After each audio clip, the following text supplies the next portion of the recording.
आज हम कुंवर नारायण और उनकी कविता कविता के बहाने पढ़ेंगे।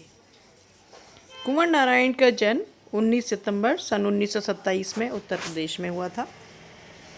उनकी प्रमुख रचनाएं हैं चक्रव्यूह, परिवेश, हम तुम, अपने सामने, कोई दूसरा नहीं, इन दिनों, आकारों के आसपास जो एक कहानी संग्रह है, आज से पहले और मेरे साक्षात्कार। उन्हें कुछ पुरस्कार भी मिले, जैसे साहित्य अकादमी पुरस्कार, कुमारन आशान पुरस्कार, व्यास सम्मान, प्रेमचंद पुरस्कार, लोहिया सम्मान, कबीर सम्मान और ज्ञानपीठ पुरस्कार, जो हिंदी साहित्य का बहुत ही सम्माननीय पुरस्कार माना जाता है। न जाने कब से बंद एक दिन इस तरह खुला घर का दरवाज़ा, जैसे गर्द से ढकी एक पुरानी किताब। कुंवर नारायण ने सन 1950 के आसपास से ही काव्य लेखन की शुरुआत की और उन्होंने कविता के अलावा चिंतनपरक लेख, कहानियाँ, सिनेमा और अन्य कलाओं पर भी अपनी समीक्षाएं लिखी। भाषा और विषय की विविधता उनकी कविताओं के विशेष गुण माने जाते हैं, यानी कि वो विभिन्न भाषाओं में और अलग अलग विषयों पर विविधता के साथ, अलग अलग वैरायटी के साथ कविताओं को लिख सकते हैं। यहाँ पर जो आपके सामने दी गई है वह है कविता के बहाने, जो इन दिनों जो उनका संग्रह है, इन दिनों के नाम से संग्रह है, उससे ली गई है। कविता के बहाने कविता जो है उसमें कवि ने कविता की अपार संभावनाओं को टटोलने का एक अवसर दिया है। उनका कहना है यह कविता जो है वो एक यात्रा है जो चिड़िया, फूल से लेकर बच्चे तक की है। एक ओर प्रकृति है और दूसरी ओर भविष्य की ओर कदम बढ़ाता बच्चा। तो उन्होंने चिड़िया के माध्यम से, फूल के माध्यम से प्रकृति का चित्रण किया है, तो दूसरी तरफ उन्होंने बच्चे के माध्यम से भविष्य की ओर भी संकेत किया है। कवि कहते हैं चिड़िया की उड़ान की सीमा है, फूल के खिलने का भी एक समय है और उसकी परिणति निश्चित है कि वो मुरझाएगा ही मुरझाएगा, लेकिन बच्चे की कोई संभावना नहीं है, उसकी सीमा नहीं है, वो अपरिमित है, उसके सपने अपरिमित हैं, असीमित हैं, उन्हें हम किसी सीमा में बांधकर नहीं रख सकते हैं। जिस तरह से बच्चों के खेल में किसी प्रकार की सीमा का कोई स्थान नहीं होता, बच्चा खेलता है तो खेलता जाता है, उसी तरह से कवि की भी कल्पना का कोई सीमा नहीं है, कोई उसका बंधन नहीं है। वो अगर लिखने चाहता है तो किसी भी विषय में कितना भी कैसे भी लिख सकता है। तो इस तरह से हम ये कह सकते हैं कि कविता के बहाने के माध्यम से कवि ने कविता को बच्चे के साथ समानता बताई है। तो चलिए अब हम पढ़ते हैं कविता के बहाने। कविता एक उड़ान है चिड़िया के बहाने, कविता की उड़ान भला चिड़िया क्या जाने, बाहर भीतर इस घर उस घर, कविता के पंख लगा उड़ने के माने, चिड़िया क्या जाने। कविता एक खिलना है फूलों के बहाने, कविता का खिलना भला फूल क्या जाने, बाहर भीतर इस घर उस घर, बिना मुरझाए महकने के माने, फूल क्या जाने।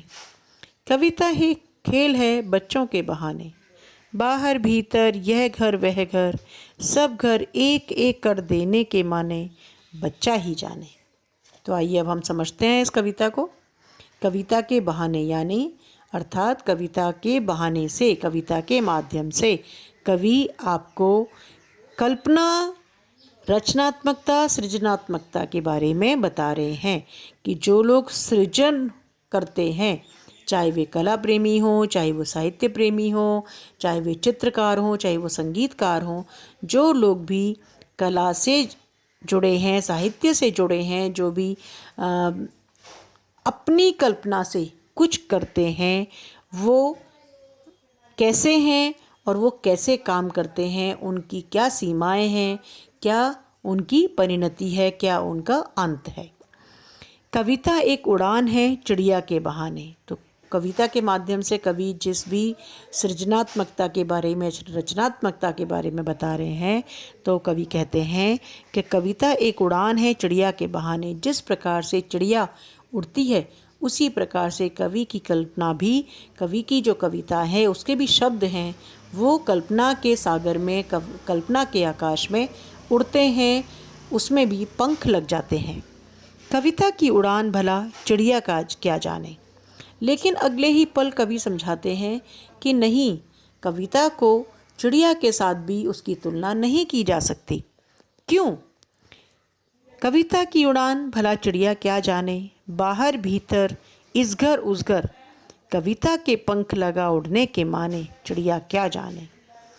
क्यों कवि अब अगले ही पल बदल जाते हैं, अपना विचार बदल देते हैं कि कविता को चिड़िया के साथ उसकी तुलना नहीं की जा सकती, क्योंकि चिड़िया का क्या है कि वो जाएगी अपने गंतव्य तक, अपना घोंसले में और अपना दाना दुनका चुन करके शाम को अपने नीड़ में, अपने घोंसले में वापस आ जाएगी।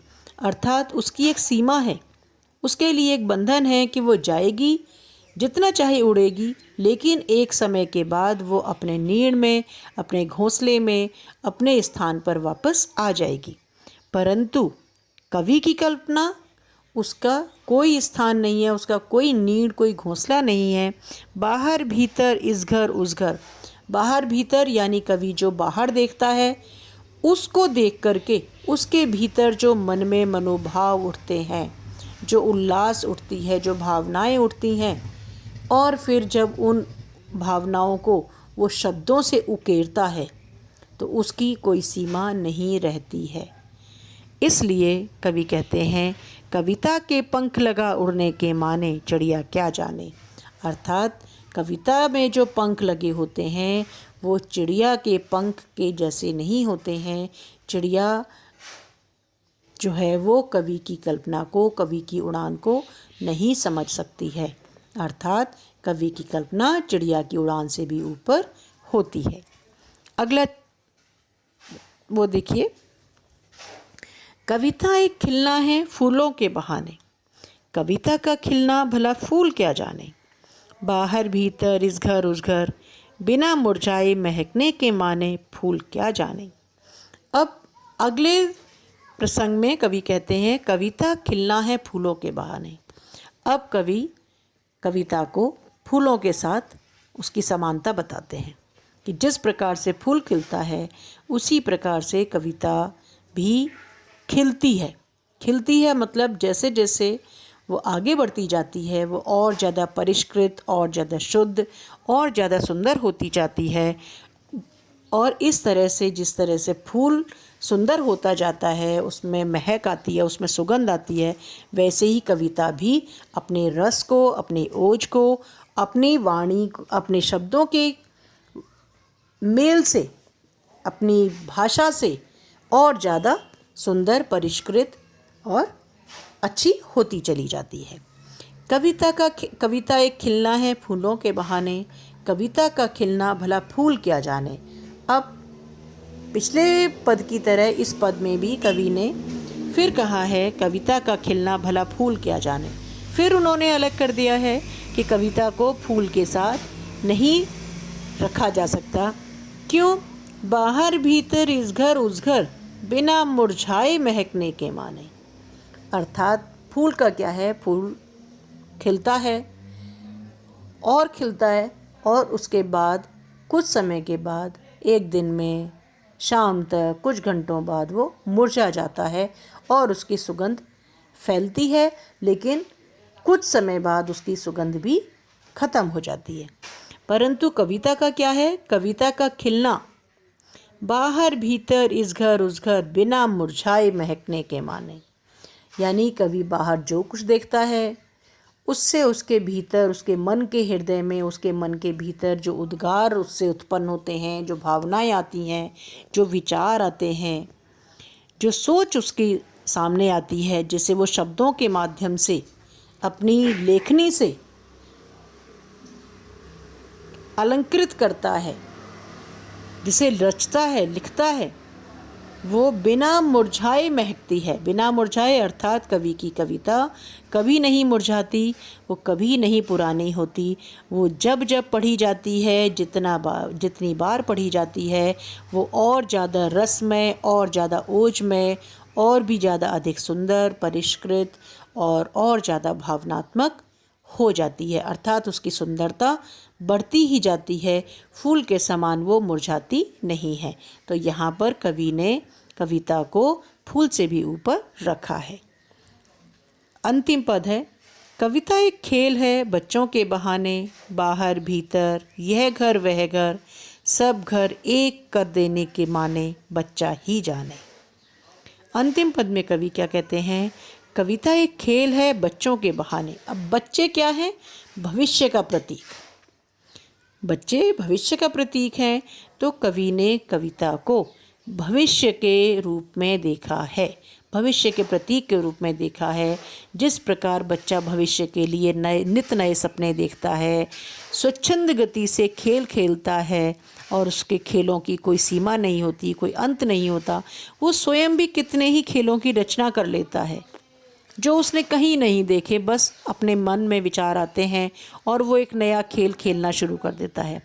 उसी प्रकार से कवि कहते हैं कि जो कविता है, जो कवि है, वो भी अपने शब्दों से कविता का खेल खेलता है। उसको भी बच्चे के समान भविष्य के बारे में या भविष्य को लेकर बहुत सारी कल्पनाएं, बहुत सारी सोच विचार उसके दिमाग में आते हैं, जिससे वो अपने शब्दों को वाणी देने के लिए तैयार हो जाता है। यह बाहर भीतर यह घर वह घर, जिस प्रकार से बच्चा बाहर भीतर घर के कभी बाहर रह जाता है, कभी भीतर रहता है, कभी वो इस घर जाता है, कभी उस घर जाता है, यानी कि उसके लिए कोई बंधन नहीं होता है कि कहाँ उसको बैठना है, कहाँ नहीं बैठना है। उसी प्रकार से और सब घर एक कर देने के माने, यानी सभी घर उसके लिए एक घर होते हैं, उसका कोई अपना या पराया घर नहीं होता। उसी प्रकार से कवि के लिए भी ये जो दुनिया है उसमें कोई अपना या पराया नहीं होता, सभी एक होते हैं। वह सभी को अपना घर, अपना स्थान समझता है और सभी के प्रति एकता का, अपनेपन का भाव रखता है। तो उसका जो मन होता है वो उतना ही कोमल होता है जितना एक बच्चे का होता है। तो यहाँ पर कवि कहते हैं कि सब घर एक कर देने के माने, बच्चा ही जाने। जिस प्रकार से सभी घर एक कर देने या अर्थात सभी घरों में खेलने, दौड़ने, भागने, बातें करने, खाने पीने की कोई बंधन बच्चे के सामने नहीं होता, उसी प्रकार से कवि के सामने भी कोई सामाजिक ऐसा बंधन नहीं होता कि वो कहाँ नहीं जा सकता। वो कहीं भी जा सकता है, कहीं भी बैठ सकता है और उसकी कविता की कल्पना भी अपना उतना ही असीमित विस्तार पाती है। उसका कोई सीमा का बंधन नहीं है। उसको हम किसी भी परिवेश में या किसी भी प्रमाण में बांधकर नहीं रख सकते हैं।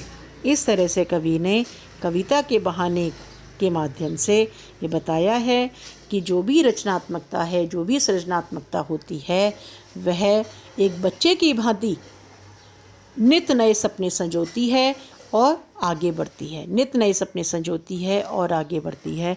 इस तरह से कवि ने कवि की कल्पनाशीलता, उसकी रचनाधर्मिता के बारे में बताया है। इसमें भाषा एक सरल साधारण भाषा का प्रयोग हुआ है। संगीतात्मकता है, बहाने, जाने, माने, जाने। तो इस तरह से हम ये देख सकते हैं कि एक साधारण शब्दों में बहुत सरल भाषा में कवि ने अपनी कविता को कितने सुंदर ढंग से अपना जो कवि कहना चाहते हैं उसे उन्होंने सब तक, अपने पाठकों तक पहुंचाया है। धन्यवाद।